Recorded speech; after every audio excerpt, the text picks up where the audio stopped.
You got started in the right direction for it, Bob.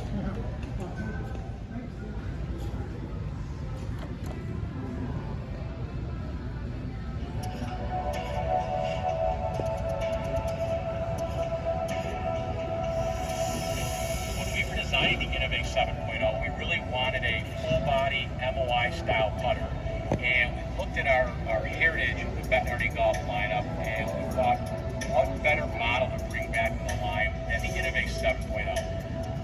And when you look at the Innovate 7.0, it features our bi-metal technology, a 6061 military aluminum body that's been ported in here to have the highest MOI numbers we've ever been able to produce to date.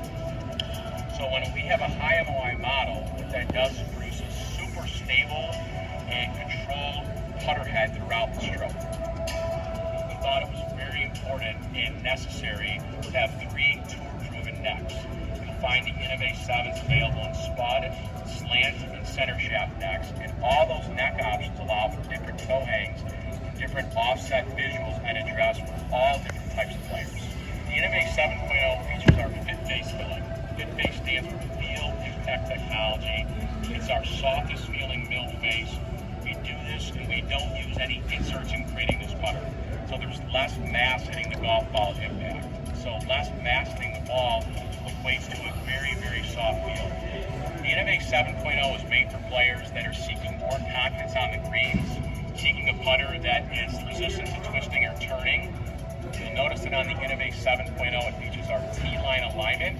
It has a T-line going vertically on the stainless steel. So for those that struggle with setup and alignment, I'd say the Innovate 7 is perfect for those players.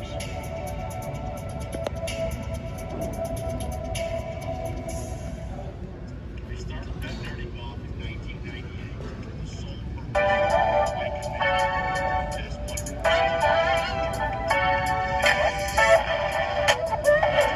Hey, Chris Trott. I'm here with the Spider GT putter, and this is the first look at the modern day stability in the Spider range for 2022. I'm going to hit some putts, I'm going to get the feel off of this, I'm going to show you what you should look for when it comes to getting into the right Spider GT for you. But first, let's talk about some of the tech. I mean, straight away when you look down at it, you can see these wings. They're going to frame the ball beautifully. But there's a story behind it. It's MOI moment of inertia, it's reduced twister impact. You're going to have 82% of the weight of this putter pushed out into these wings. That's a big deal because it's stability for you, the golfer. There's also, as you can see and you can feel, Pure Roll 2 insert. Going to be a slightly different feel than before. Aluminum bars in there at a 45-degree angle to get the ball into forward motion. It's important the ball starts rolling on the green quickly for you guys. Then also this comes in 4 different colour options that are going to be on this top plate. Again, all to frame the golf ball, give you a pleasing aesthetic look to the golfer, and of course, the hosel type. It's critical, so let's talk about that and get into how you test the right hosel for you.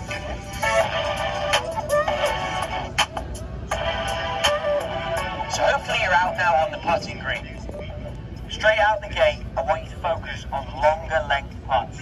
This one down there is 25 feet. Let's take a hit of it out the gate. Rolls on down there, watch it all the way to the end. Distance control. That is where I want you to start. Now that wasn't actually a perfect strike, and it's a good example of what this modern day shape of stability is all about. When it comes to the Kingdom, it comes to TaylorMade, our head office where we test for tour players, we use a 15-foot putt, and we know that they're not as efficient as you think. They don't strike everything out of the middle. So you can see there that even not perfectly out the centre, I still got it down to the distance where I wanted to go. And that's what I want you to start by focusing on. As you put the putter behind the ball, it's going to strike at you as the player how square this putter is. And that's when you can acknowledge the soul and how the putter actually sits on the green. Boom, straight behind it, it's square perpendicular to my target. As a player, I personally look at the leading edge, but I know some golfers drift towards the back of the putter or the middle of the putter, and again, that's where these wings are going to act great for you, the player, because if you're someone who looks at the whole putter and doesn't focus on the leading edge, all of a sudden that ball is framed and that putter is not moving. Now, we touched on toe hand, we touched on the options. We have the single bend. That's when I balance it like this, it's going to point straight to the sky. It's known as face is going to be square to the blade, straight back, straight through in the stroke. I'll elaborate on that again in a minute. Then you have the short slant, where the toe, when I balance it, sits down a little bit. General rule, if you're someone who sets up to the golf ball, and your eyes, if you drop one from the centre of your nose here, centre of your eyes, it's slightly inside. That's struck on the shaft, struck on the fluted field part of this golf shaft. It means that my eye line is slightly inside. That means the stroke is going to arc, exaggerated here for this case, inside square, inside. You want the blade to move square to that arc. However, if you're someone whose eye line comes directly over the ball and you stack it nicely, you might be a tall guy and the putter comes in and you get right over it, then you might rock more straight back, straight through. And the single bend option might be something that works more for you. But again, on these putts, you want to feel it for release. You want to hear the Pure Roll 2. You want to hear the ball coming off. You want to see it coming off. And I would challenge you as the player then, as you develop your feel, you're watching them all the way to the end, call out, okay, I want this one to be a little bit shorter than that first one. I'm not so concerned about holding it, but I also want to just look at where I'm going. Don't get bowled out with having to get down and intense, making the perfect strike. Be loose now. You're testing the product. You're trying to get the right one for you. You like it to this point. It frames it beautifully. Look at where you're going. Leave it a little short. Strike it. Hit a little bit out of the toe, but it's still got down to where I wanted that putter to go. Then do the same and go, okay, now I want to go the same distance past the target. How does